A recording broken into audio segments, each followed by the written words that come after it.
మీకు తెలుసా ఒకసారి గణేశుడు స్వయంగా రావణుని మోసం చేశాడని, అలా చేయకపోతే లంకలో రావణుడిపై రాముడు గెలిచేవాడు కాదేమో. ఇది స్కంద పురాణంలో చెప్పబడిన అద్భుతమైన కథ.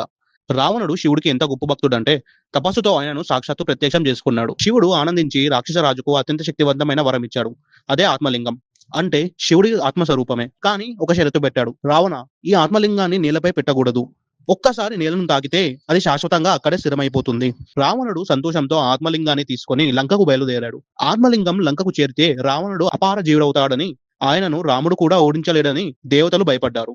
ఎవరైనా రావణ్ను ఆపాలి. అప్పుడు అందరికీ గుర్తొచ్చిన పేరు గణేశుడు. అప్పుడు గణేశుడు ఒక చిన్న బాలుడిలా వేషం వేసుకొని రావణుడి మార్గంలో ప్రత్యక్షమయ్యాడు. సంధ్యావందనం చేసుకోవాలి. కానీ సంధ్యావందనం సమయంలో ఆత్మలింగాన్ని పట్టుకొని ఉండకూడదు. అప్పుడు రావణుడు ఆ బాలుణ్ణి ఇలా అడిగాడు. బాలా, నేను పూజ చేయాలి.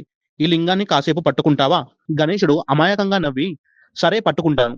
కానీ బరువుగా అనిపిస్తే మాత్రం 3 సార్లు పిలుస్తాను. అప్పటికి నువ్వు రాకపోతే నేలపై పెట్టేస్తాను అని చెప్పాడు. రావణుడు వెంటనే ధ్యానానికి వెళ్ళిపోయాడు. కొన్ని క్షణాలకే గణేశుడు ఇది చాలా బరువైంది అని రావణ, రావణ, రావణ అని వెంటనే 3 సార్లు పిలిచి ఆత్మలింగాన్ని నేలపై ఉంచేస్తాడు. రావణుడు పరిగెత్తుకుంటూ వచ్చాడు. ఆయన ఎంత శక్తితో ఆత్మలింగాన్ని లాగాడు. తన 10 తలలతో గర్జించాడు. కానీ ఆత్మలింగం కదలలేదు.